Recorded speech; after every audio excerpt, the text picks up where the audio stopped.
Well, we've got Illinois in the spotlight, of course. It's pretty much a bankrupt state. Got another video to do. I'm not sure if it'll be right after this or the third one. New Jersey, you know, Chris Christie, budget problems.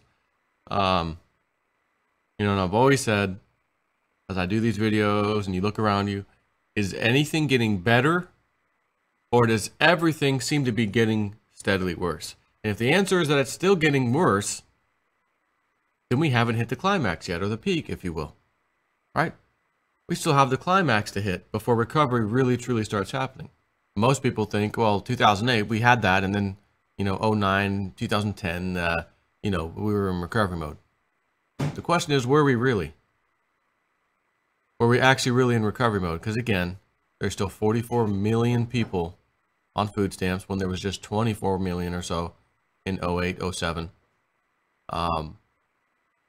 We printed, $10 trillion in extra money. What in the hell do we have to show for it? What do we have to show? More debt. More money you and I have to pay through our taxes to the people who got those bonds when we printed that 10 trillion. Which is why every year, hundreds of billions of dollars you and I are paying just to service the debt. I say this over and over again. Why are we borrowing money into existence when we should just print it? Not borrow it, print it. Because if you do that, there's no need for any taxes. There's no need for any fee. There will be no fishing license fees, driver's license fees, tax, title fee, this fee, that fee, private property taxes, property taxes. It all goes away. But anyways, what do we have here with Illinois? From horrific to catastrophic, court ruling sends Illinois into financial abyss. And I guess I must have missed one. Maine must have slipped under the radar, but it says first Maine, then Connecticut, and finally late on Friday, confirming the worst case outcome many had expected.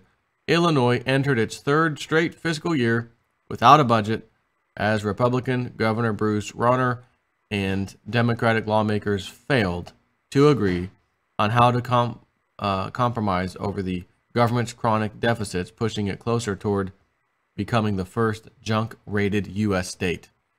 There's a little update to this story afterwards. The second one, this is from Zero Hedge, by the way. By the end of Friday, the last day of the fiscal year, Illinois legislators failed to enact the budget. Quick look, surprised. And while negotiations continued amid some glimmers of hope and lawmakers planned to meet over the weekend, the failure marked a continuation. Hoping you didn't just hear the toilet flush as I was doing my video. Just want to throw that out there. By the end of Friday, the last day of the fiscal year, Illinois legislators failed to enact a budget, and while negotiations continued amid some glimmers of hope and lawmakers planned to meet over the weekend, the failure marked a continuation of historic impasse that's left Illinois without a full year budget since mid-2015, in which, recall, S&P warned 1 month ago will likely result in a humiliating and unprecedented downgrade of the fifth most populous U.S. state to junk status. So about the whole thing, where I said, is it things steadily getting worse or better? Are we really in recovery? This started in 2015. They haven't been able to pass this budget since mid-2015. 16, 17, again for 2018 coming up. They have not been able to do this. So had we been in recovery mode, you would have heard this story years ago. And then in 2015, hey, they finally passed a budget, and yeah, it was painful, but 2016 came around, they passed another budget. Everything seems okay, it's kind of, trickling back the way it was. That's the kind of video I'd be coming out here doing right now. But I'm not, because that has not happened, and it does not look like anytime soon it is going to happen. So then it says, then came the begging. According to Bloomberg, on Friday, Illinois House Speaker Michael Madigan, a Democrat who controls much of the legislative agenda, pleaded with ratings companies to temporarily withhold judgment as lawmakers negotiate. You want to know why?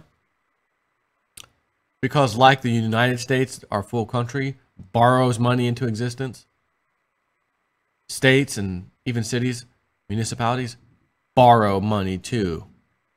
And they get to print their own kind of bonds, and they get money. Basically, the banks are in there with their talons, ripping apart state by state.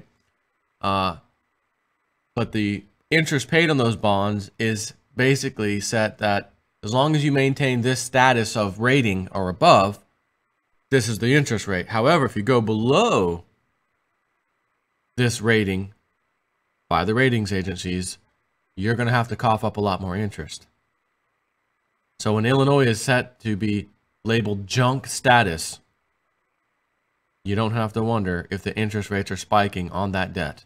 Not only does our country have to pay debt to some bondholders, but the individual states have to pay interest to some bondholders, all of which the state and the federal government are dipping into your taxpayer dollars to do so.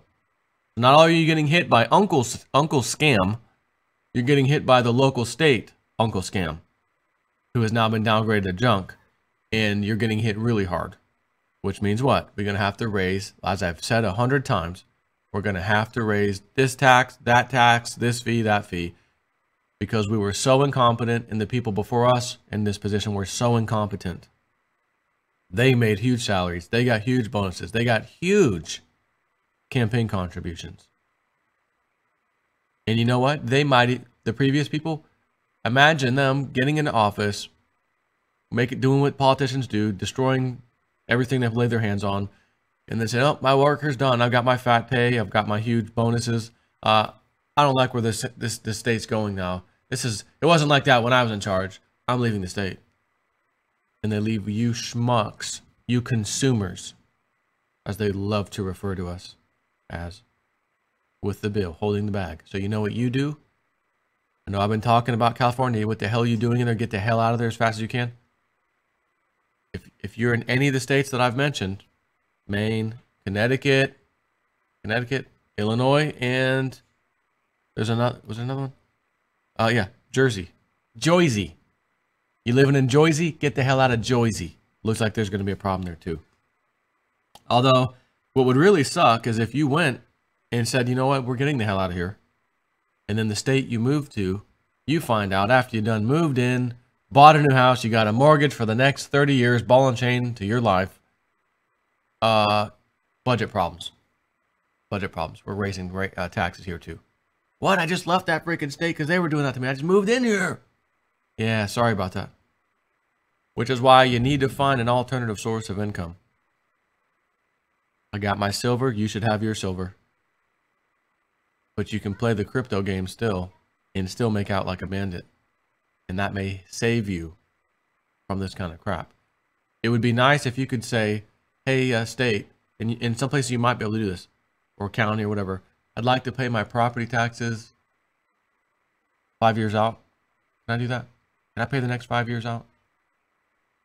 And if they allow you to, and you have the money to do so, pay it. Because when they start jacking everybody's rates up, you'll be like, mine's already paid in full for the next 5 years, thanks. Of course, in 5 years from now, then you're gonna have to decide what you're going to do.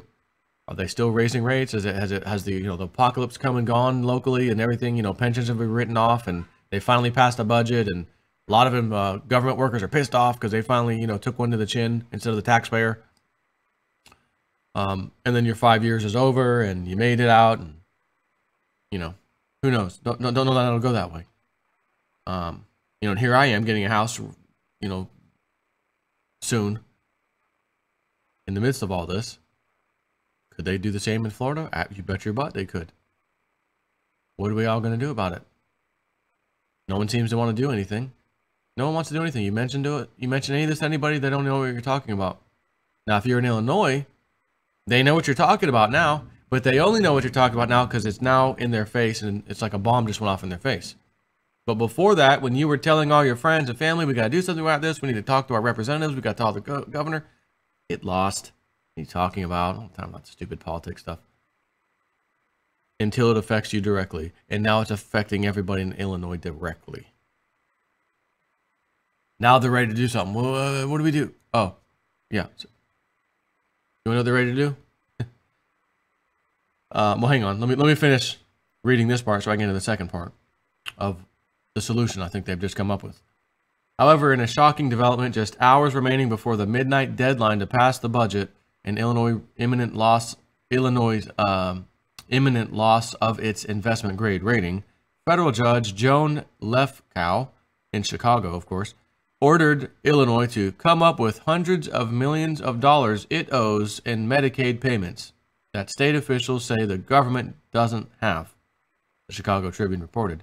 Judge Lefkow ordered the state to make $586 million in monthly payments from the current $160 million, as well as another $2 billion towards a $3 billion worth of backlog of payments, a $167 million increase in monthly outlays the state owes to managed care organizations that process payments to providers.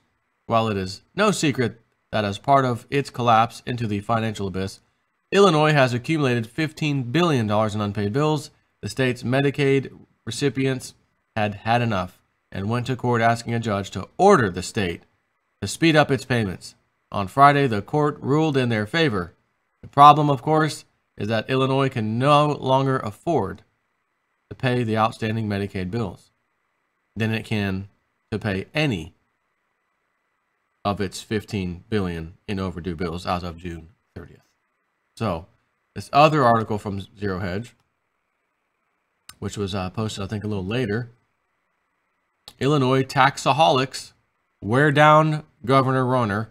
Massive tax hikes in the works. I told you. I know how we know how this ends. The little guy gets another boulder stuck on his back, and there's nothing you can do. I'll vote him out. I'll vote that Republican out of there. And guess what? Takes up and gets in his spot. Meet the new boss. Same as the old boss. This is actually from Mish Talk, but he's covering it on Zero Hedge. Total capitulation by Governor Bruce Rohner is in the works. The taxaholics wore him down. In the emergency session, Rohner has agreed to hike the personal income tax rate to 4.95%, which was up from the current 3.75%. That's a pretty hefty jump. The corporate income tax rate will rise to 7% from the current 5.25% rate. That's a massive jump. For what? Nothing. Reforms are non-existent. Another deadline come and gone. Illinois failed to approve a budget today and thus heads into its third fiscal year without one. A vote has been scheduled for Sunday, which is the day I'm doing this video. I do not expect your opinion will matter, but in the slim chance I'm wrong, please email your representative voicing displeasure of the tax hike. The presiding link will find your rep based on your address. He links it in here. Rule of nothing. A zombified Rohner has capitulated in every way but the final signing. Tax hikes have been agreed to with no reforms in return. So we're not going to cut any bloated spending. We're not going to cut down the unbelievable education system, administration system we have across the damn planet, this country actually, not the planet. Again, most of your tax dollars, property tax that is, goes to funding and paying school, the school system. But when you take a magnifying glass and look a little closer, you notice bloated administration, not school teacher, not principal, no, administration. So they're saying we're raising rates, we're raising taxes, of course, but we are not cutting even an inch of the fat and pork that we've created, this bloated system. We must squeeze you more. That's what they're saying. The tax hikes have been agreed to with no reforms in return. The rule of nothing is clearly in play. And the rule of nothing, in any given political situation, the best outcome one can reasonably expect generally happens when politicians do nothing. Implied corollary number one. When politicians attempt to fix any problem, they are highly likely to make the matter worse. Corollary number 2. Politicians almost never do nothing. It's why we have a messed up healthcare system, education system, public pension system, etc. Taxaholics win again. Chicago's schools will not get fixed. No, of course, administrators got to get paid. That's more important. Chicago's schools will not get fixed. The hikes will not shore up pension plans. Within 1 month of tax hikes, public unions will ask for more money, and people will leave the state. So will corporations. Again, they already are. Bronner pledged 44 reforms. He is 0 to 44 on his pledges, by the way. The property tax freeze currently under debate has so many holes it is as useful as a bucket with no bottom. Trading tax hikes for nothing is a horrible deal. Nonetheless, the taxaholics won again. More business flight and human capital flight is the guaranteed outcome. Nothing or doing nothing at all would have been far better than the outcome. So I'm going to leave you with this last thing that I always talk about in a situation like this. You have a HOA fee, right? HOA fee, and all the people in your neighborhood, you're in a condo, whatever, their house got destroyed in value by the bankers. They say, the hell with this, I'm walking away. Therefore, they're not paying their HOA fee or CDD fee or any fee for that matter. And you who decide to stay and quote unquote, do the right thing, is getting stuck with an increased HOA fee or whatever fee.